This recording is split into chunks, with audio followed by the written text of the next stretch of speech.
Welcome back to the channel. March Madness is here. Who is this year's Cinderella? There are plenty of double digit seeds you can choose from. Seems like it happens every year. Last 48 hours, I've watched film on all the 16 seeds to all the 10 seeds because I want to give you guys the best attention to detail there is to who can be this year's Cinderella. So we're going to start with the South region. The South region, this is the region of chaos for me. I watched, like I said, I watched every double digit seed, all their film, looked on Ken Palm, looked at Synergy, looked through their lineups. I have some notes for you guys. The South region, I think these double digit seeds are people you should not take lightly. We'll start with UC San Diego. I'm clicking them. I have them in my bracket. UC San Diego, man, they won 30 games this year. 30-4. I know they haven't played anybody of significance. 30-4, Big West champs, the longest winning streak in the country at 15. They're a good defensive team. They're 30th in defensive efficiency, second in turnover percentage at 23.3%, and fourth in steal percentage. So they turn you over. They're going to try and turn you over. Michigan's backcourt has been suspicious all year. They have a good front court. Danny Wolf's really good. Vlad's very good, but their guard play has been inconsistent. And I like UC San Diego's guards against Michigan's backcourt. They're 19th in 2-point percentage against. So they make you shoot tough ones and they make you shoot bad ones. Half their team shots for UC San Diego are threes, while they shoot almost 37% from three. And 57% of their field goals made are assisted. So you're looking at an unselfish team offensively that are looking to shoot the ball. They shoot it well from deep, and they guard. And that type of team, I know it's going to be a popular pick to be a 12-5 upset, but this team, man, they can play. I mean, their best player, I'm not even going to try and pronounce that name, but 20 points per game, 5.5 rebounds a game, 4 assists per game. Back-to-back games he's had flirting with the triple-double. 28-9 last game, and then 14, 8, and 8, or flip it. So he had 20 points, 8 rebounds, 9 assists, and 14 points, 8 rebounds, 8 assists in back-to-back games. He is very crafty with the way he scores the basketball. 277 of his 366 field goal attempts are around the rim. He will shoot a floater if a defender sags off. So he's not the best three-point shooter on the year. He's only shot 48 threes this season. So Michigan probably sag off, but he has a nice little floater to where if you sag off, he's going to take care of that space and shoot a floater over top. Tyler McGee is another guy. He started his career at Western Carolina, 16 points per game, 42, 39, 86 shooting splits. Shoots 13 shots a game, 9 of them are threes. He's in there just to shoot and pull. 16 points per game, 9 of his 13 shots are threes. Hayden Gray is another guy that shoots it from deep, 11 points per game, 48, 43, 69 shooting splits. He can get to the rim and finish as well, but he's a shooter. The second team I want to talk about is number 13 Yale against Texas A&M. Yes, Texas A&M is the best rebounding team in the country, especially on the offensive side of the glass. There's one thing that I'm looking out for in this matchup is officiating. Are they going to call it tight or are they going to call it loose? If they let the boys play, this is an uphill battle for Yale as a 13 seed against a physical Texas A&M team. But they play it, if they call it somewhat tight, I like Yale. Yale is disciplined. This team's disciplined. They're 19th in turnover percentage at 14.4%. Opposing teams only have a 25.8 offensive rebounding percentage. That's top 25 in the country. So they're a good defensive rebounding team. They box out their textbook, but they're playing against a team, Texas A&M, that run all 5 guys to the glass, and that can be chaotic. But Yale's discipline, their textbook. They're the 9th best three-point shooting team in the country as well at 39%. This year, Yale played against Purdue. It was obviously in the tournament, and they lost 92-84. Players to watch for Yale, their boy John P. Again, not going to try and butcher that last name. 6'6" senior, 19 points per game, 45, 40, 89 splits. He averages about 15 field goals a game, and almost 8 of those are threes. So he's in there to pull. Everything's a jump shot. Only 23 of his 380 field goal attempts this season have been around the rim. So this dude is just pulling. And frame of reference for John P., he had 28 last year in the upset win against Auburn on 10 of 15 shooting. So this dude can light it up. I know, obviously, Wolf was on the team from Michigan.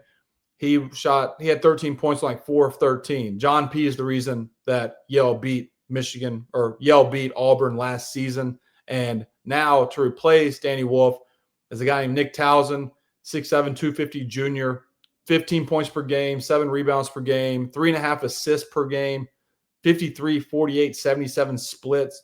He's crafty. 182 attempts around the rim, 0 have been dunks. So he's not looking to try and flush it over top of a guy. He has a nice little post hook, little mic and drill around the rim. He shoots 48% from 3 while averaging 2 3-point attempts a game. So he'll step outside and he can knock him down 1 or 2 a game. If he can do that against Michigan, if he can hold his own against Texas A&M, then I think Yale can upset Texas A&M. The next team I want to talk about is a little controversial, but it is the winner of San Diego State and UNC. I personally think that's going to be San Diego State. And so in my bracket, I'm going to pick San Diego State. I'm going to pick the 11 seed to knock off Ole Miss. I guess I can wait until the end of the UNC San Diego State game, but I think San Diego State will beat UNC and ultimately beat Ole Miss. This team, I don't know how they're a play-in team. They beat UC San Diego, who we just talked about, by 5 this year. They beat Creighton by 17, and they beat 1 seed Houston by 3. They have 3 really good wins this season. They're one of the best defensive teams in the country, 13th in defense efficiency, 6th in effective field goal percentage against. But their downfall is they struggle to score, 33% from 3, only about 52% from 2, and 67% from the line.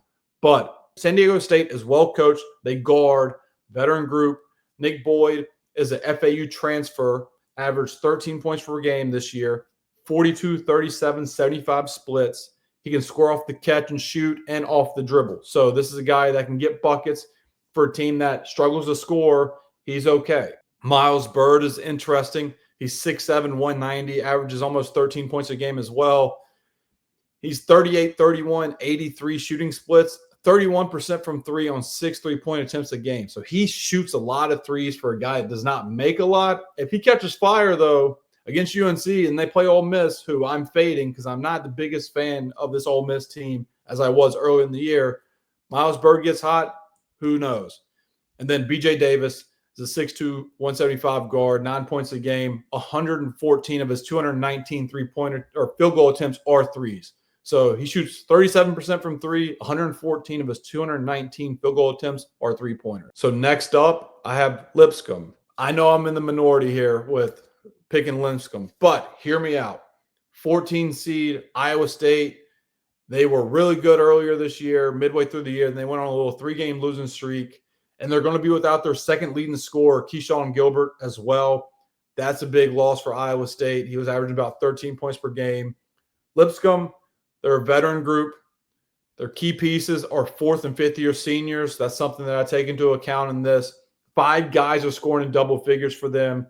They shoot 56% efficient field goal percentage. That's 24th best in the country. They do not turn the ball over. They do not hurt themselves. They're a veteran group that takes care of the ball. They're a veteran group that takes care of the ball. 37% from 3, 57% from 2, which is top 25 in the country, and a very good free throw shooting team, 80%, which is 7th best in the country. So this is a tight game, and Lipscomb is going to the line. I have faith in them. Their best player is Jacob Ogunasivic, senior, 6'8", 220, 20 points per game, 8 rebounds per game, 57, 40, and 80 splits. This dude is a hooper. Had 16-6 against Arkansas this year, and he had 17-8 against Kentucky. So he can score from anywhere, and he can play against good competition. Will Pruitt is a 6'3" guard, 5th-year senior, averaging 13 points per game and 6 rebounds a game at 6'3". His shooting splits are 46, 35, 81. Streaky shooter, but a great rebounder for his size. And that's the type of guy that you need on your team to pull off an upset against an Iowa State team that is physical. So you have a 6'3" guy that averages 6 rebounds a game. I like his bulldog mentality to crash the glass. Joe Anderson's an interesting guy for Lipscomb, 5th-year senior. He's only 6 foot, 175, averages about 13 points per game. 190 of his 319 field goal attempts are threes. But this dude has been going off in the ASUN conference tournament. Anderson had 28, 25, and 23 in the 3 tournament games. Next on our list, Marquette versus New Mexico. I like New Mexico in this. This is kind of fading Shaka Smart. I wasn't sold on the Big East this season. Cam Jones is a hooper, but New Mexico has a hooper as well. New Mexico has Donovan Dent, who is a scorer, 20.5 points per game, 6.4 assists per game, 50, 42, 78 splits. He loves to shoot off the dribble, but he's below average at it at 31%. He's good at finishing around the rim. He is tough going to the bucket, 60% on 250 field goal attempts around the rim. Donovan Dent is a stud, and I'm excited to watch him play against Marquette. New Mexico has a team, 4th fastest tempo in college basketball, 5th fastest time of possession, 34% from 3, 51% from 2. Decent three-point shooting team, but having a guy like Donovan Dent in control that averages almost 21 points per game and can get to the cup against anybody. And you have a big man, Nelly Jr. Joseph, who's 6'10", 245. He is a unique transfer. He's a Patino to Patino transfer. He came from Iona to New Mexico. He's a 5th-year guy, averaging 14 points per game, 11 rebounds a game, 1.5 blocks per game, and 1.3 steals per game. High motor and is active, and everything around the rim is for him offensively. That's what he does offensively. He's a high motor guy. Oh, by the way, Rick Pitino, the dad, is 2-0 or 3-0 against Marquette this season. So I'm sure he has some pointers for his son in New Mexico on how they can beat Marquette and advance to the second round of the NCAA tournament. Now, this pick is one that separates the men amongst the boys. 15 seed Bryant against Michigan State. Listen, hear me out before you jump to the conclusions. Michigan State is really good. Cohen Carr is so fun to watch. I wanted him to make a pretty deep run in March Madness to see the way that he just dunks in traffic over top of people. Bryant is a team that I am not taking lightly, and you should not either. They are a sneaky 15 seed. They're an 18-point underdog while we're recording right now. The 7th fastest tempo in the country. They're the 6th tallest team in the country. So they play fast and they're tall as hell. They have 2 studs that one might sound familiar to some, but Rafael Pinzon is their leading scorer, St. John's transfer, 6'6", 195, averages 19 points per game, 42, 49, 88 splits. He shoots 16 shots a game, 7 3-pointers a game, but he's shooting 49% from 3. That is a bucket. That dude is a bucket at 6'6". And then Earl Timberlake, he's their best player. He started his career at Miami, and then he went to Memphis. Now he's in his 3rd year at Bryant. But at Miami, when he was at Miami, he was averaging 9 points a game as a freshman. He's 6'6", 220, lefty, 15.5 points per game, 8.4 rebounds per game, 5 assists per game. He's an athletic slasher, good defender. He has 55 blocks as a wing this year. This guy, high motor guy, him and Pinzon is a duo that I like a lot. And I'm very curious to see how they play and match up against Michigan State, who I like Michigan State, but their guard play has struggled throughout the year shooting the ball. If they have a tough shooting night against Bryant, a veteran team that are hoopers, watch out. Barry Evans is a St. Bonnie transfer, 6'8", 215, 13 points per game, 7 rebounds per game, 3 assists per game, 47, 36, 66 splits, shoots 11 times a game, 3.5 of them are threes. But I really like this Bryant team to at least keep it in the number of 18. I think they're live in the first half to the second half. I'm telling you right now, if there would be a 15 seed to beat a 2 seed in this tournament, I would pick Bryant over Michigan State. All right, now let's head over to the East region. I have Liberty potentially being a 12 seed, upsetting a 5 seed in Oregon. Liberty, they're a fun team, very fun team. They're a team full of shooters. They beat McNeese State this year, 62-58. It's pretty notable. That's also a pick that people are going to look into. I do not have McNeese State on mine for what it's worth.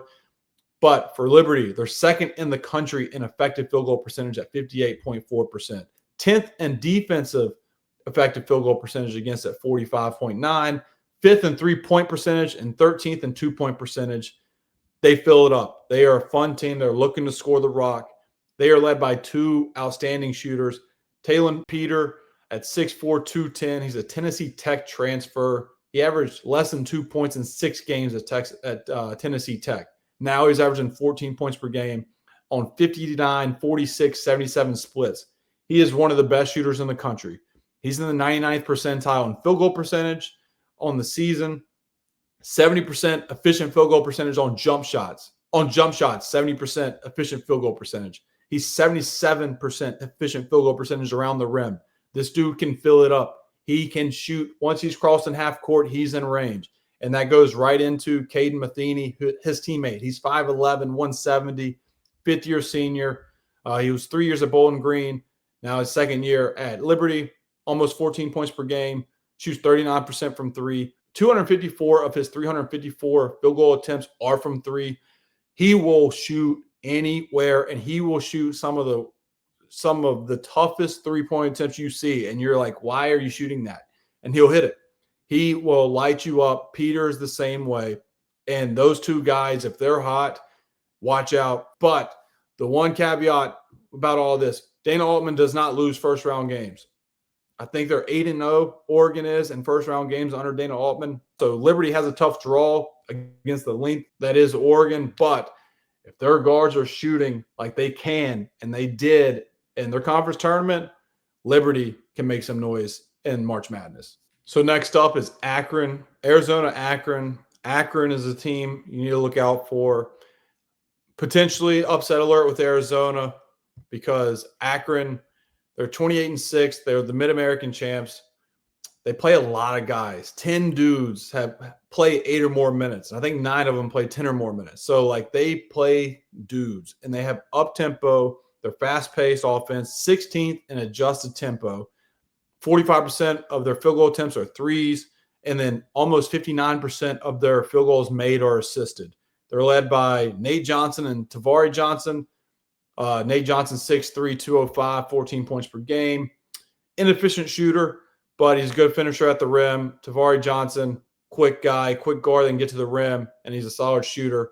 13 points per game on 11 shots, so kind of high volume. But their pace, they get out and go, and they're looking to score quick. And if Caleb Love is having a bad Caleb Love night, that tends to happen, Arizona could be in trouble because Akron will make you pay with how fast they play. But I am back and forth on Akron because they lack size, and Arizona has size. But if you're looking for a team that plays fast and causes chaos, Akron could be that team. Next up is one of my favorite teams in the tournament, VCU. If you had to ask me what double-digit seed can make the Sweet 16 or maybe possibly the Elite 8, I think it is VCU. I know VCU would have to play Alabama, but they're a team that I think can make the Sweet 16 and maybe give Alabama a run for their money to go to the Elite 8 because this team, they're experienced. They're one of the best defenses in the country, 22nd in defense efficiency, third in defense effective field goal percentage. That's easy to say. Teams shoot 30% from three against them, 15th in the country. And teams shoot 44% from two against them. That's fifth in the country. Oh, by the way, they guard because they play hard. They crash the glass because they play hard offensively. They are 12th in offensive rebound percentage at 37%. They love to crash the glass. Max Shulga is a guy you need to know, 6'5", fifth-year senior, 3 years at Utah State, 15 points per game, 44, 39, 78 splits, 5 of his 10 field goal attempts per game are threes. He's 44% on catching threes. He does everything at a high level, really good defender, averages almost 2 steals per game. He has 133 assists to 53 turnovers on the season, and he's second on the team in rebounding. Does it all. Max is a guy you need to know because he's going to be an impact player for VCU against BYU. The next up is Joe Bemasili, fourth school in 5 years. Virginia Tech, George Washington, Oklahoma were the previous 3. 15 points per game. He's a volume scorer, 31% from three on almost 6 3-point attempts a game. That's not great, but his bread and butter is getting to the rim. He shoots 68% around the rim on 167 attempts. So him getting downhill, that's the key for him. And lastly, the guy I want to talk about is Jack Clark. Jack Clark, 6'10", 215, 9 points a game, 7 rebounds a game. His fourth school in 6 years. Dude's been in college for a minute. He has 3 years at LaSalle, 1 at NC State, 1 at Clemson, 48, 33, 78 splits. Plays like a guard at 6'10". VCU is a team that I like a lot because they guard and they got guys that can get buckets. And so I like VCU to knock off BYU in the first round and then beat Wisconsin in the second round and possibly upset Alabama in the Sweet 16. So next on my list is High Point. Look, it's their first ever trip to March Madness. They're 25th in offensive efficiency. They don't play defense, though. That's what scares me with High Point. They don't play defense. Braden Smith could have a field day against them. But 56% efficient field goal percentage. That's 13th in the country. They have a guard, KG, 6'2", 165, 15 points per game. He's not a good shooter. He's better at getting downhill and getting to the rim at 6'2", 165. Demarion Williams is another guy to look after. Texas Tech transfer, 6'3", 195, almost 14 points per game, shoots 40% from three, 41% on 154 jump shots on the season, and he's a good finisher as well around the rim. But Demarion Williams is a guy that can give High Point buckets. And last two guys I want to talk about, Kamani Hamilton, 6'7", 220, Mississippi State transfer, 13 points per game. He's a slashing wing, 62% around the rim on 165 attempts. But I like his athleticism. And lastly, they got a guy off the bench, Bobby Pettiford, familiar to some, 6 foot, 195, played at Kansas, then went to ECU for a year. He was 2 years at KU, 1 year at ECU. He's a bench bucket, 9 points per game, 59% from the field, 42 from three, but only on 19 attempts.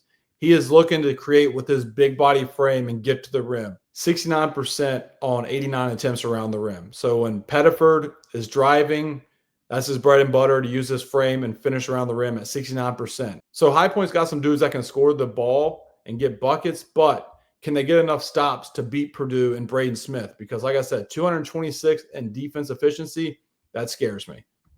And the last team I want to talk about is Colorado State. Now, I know they are favored against Memphis, so technically it's not an upset, but they are a 12 seed, and I think they would upset Grand Canyon or Maryland in the next one, or they beat Grand Canyon, upset Maryland in the second round.